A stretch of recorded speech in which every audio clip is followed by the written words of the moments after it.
Сәлем қыздар, бүгін мынандай тамшы тәріздес тираждауыш жасап үйренетін боламыз.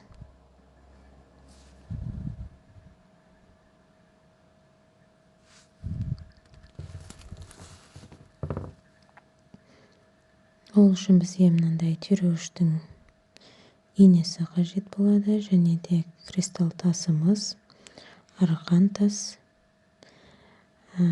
кожа және жемшіктің бірнеше размерлері қажет болады. Енді мына кристалл тасымызды кожаға тігіп аламыз.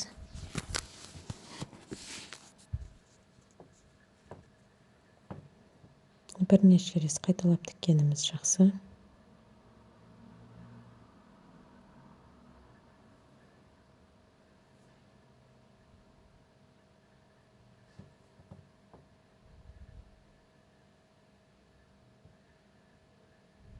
Тігіп болдық. Енді арқан тасымызды клейлеп шетіне жабыстырамыз.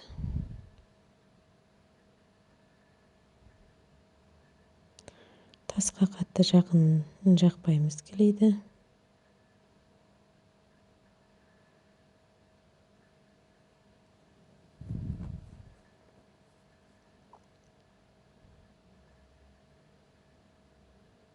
Астыңғы бөлігіндегі ұшы дәл ұшталып әдемі түсу керек, қисық болмау керек.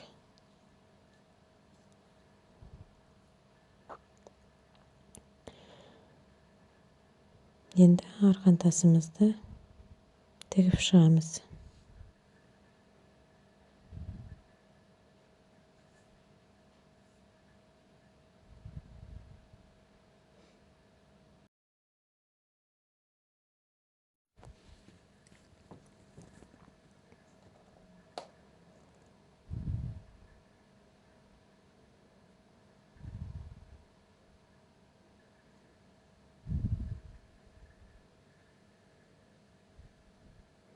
Әрбір тастың арасынан тіккеніміз жақсы.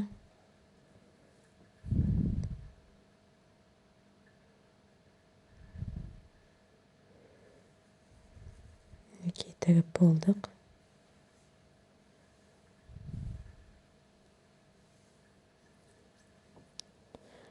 Енді жоғар жағынан бастап төмен қарай үлкен жемшіктен бастап кішкене жемшікке дейін ақырындап размерлерін кішірейтіп тігіп шығамыз. Дәл ортасына үлкен жемшікті тігіп аламыз. Одан кейін тағы да сол үлкен размерлі жемшіктен екеу тігеміз. Ары қарай өз қалауларыңыз бойынша кішірейтіп әрбір размерден тіге береміз. Екі жемшікті аламыз. Инені астына қарай өткізіп, екі жемшіктің ортасынан инені қайтадан шығару арқылы екінші жемшіктен инені қайтадан өткіземіз. Сол кезде жемшігіміз біздің жақсы бекітілетін болады.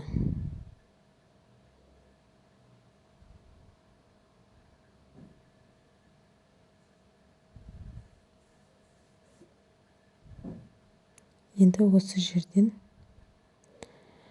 жібімізді түйіндеп аламыз.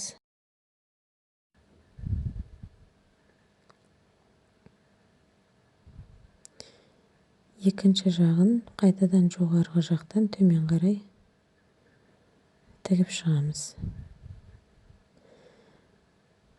Оң жағына қандай жемшіктердің размерлерін пайдаландық, сол жағына да сол размердегі жемшіктерді тігеміз.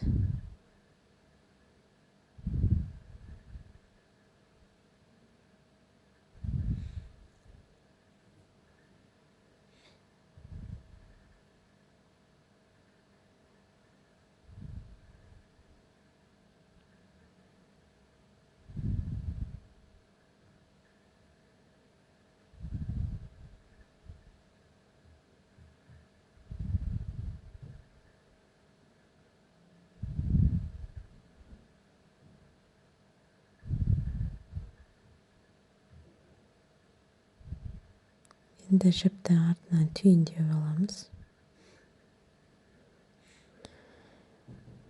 Енді кожамызды шеттерін 4 мм-дей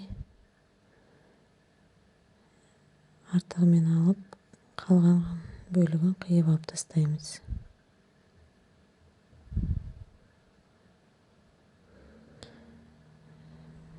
Фетрді мен көлемін сызып аламыз, және де екінші кожаны терісінен қойып, онда бөлігін алғашқы беткі бөлігімен бірдей етіп сызып аламыз. Енді мына жерде фетрдің көлемін тағы да 3 мм-дей кішірейтіп кесіп алып тастаймыз.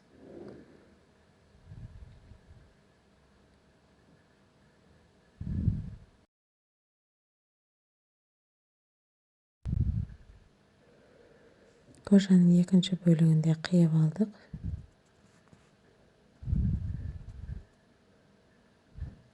Енді түйреуішке арналған инемізді, түйреуішін деп айта берейік, соны жіппен жақсылап тігіп шығамыз.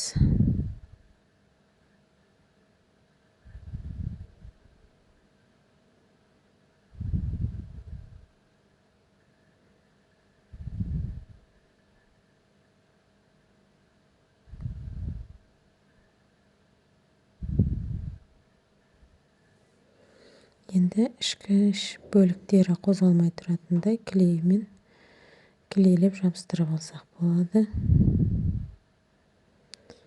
Астыңғы кожамызды да қойып, енді шеттерін жемшіктің кішкене бөлігімен тігіп шығамыз.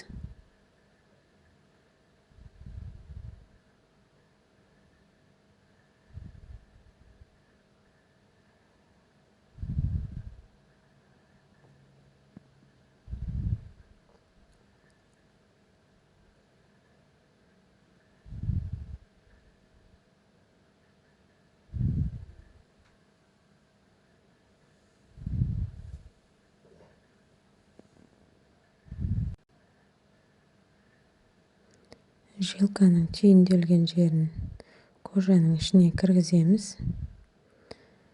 Енді бір жемшікті алып,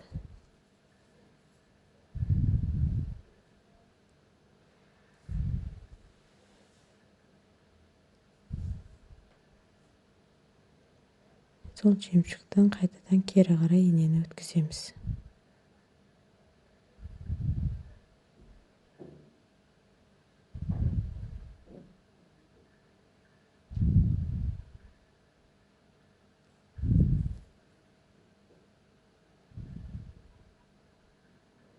Өздеріңіздің қолдарыңыздың икемдеріне қарай артқы бөлігінен немесе алдыңғы бөлігінен инені өз ыңғайларыңызға қарай пайдалана берсеңіздер болады.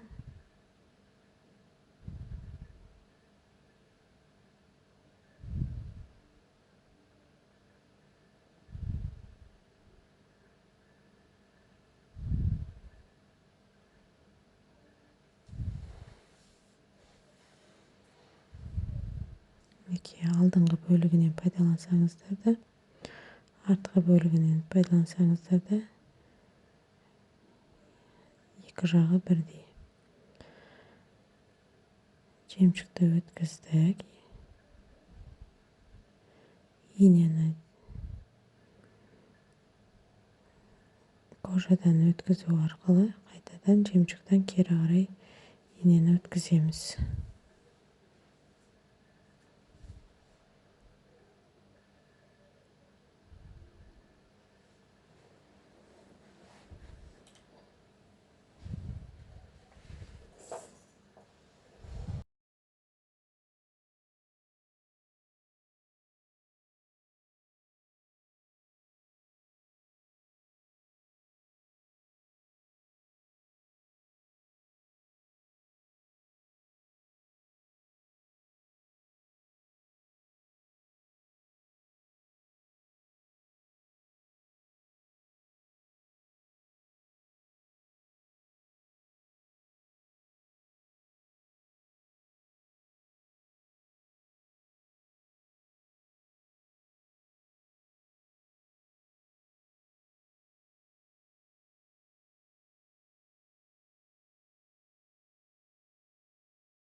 Мінекей енді соңғы бөлігіне келген кезде кожаның ашық бөлігінен түйіндеп жилканы кіргізіп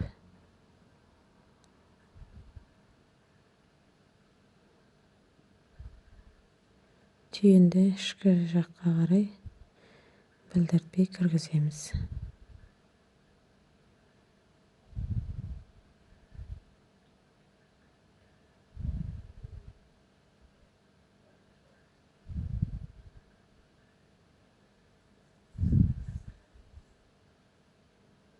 Мінекей біздің түйреуішіміз дайын. Осындай тамшы тәріздес әдемі түйреуіш жасадық.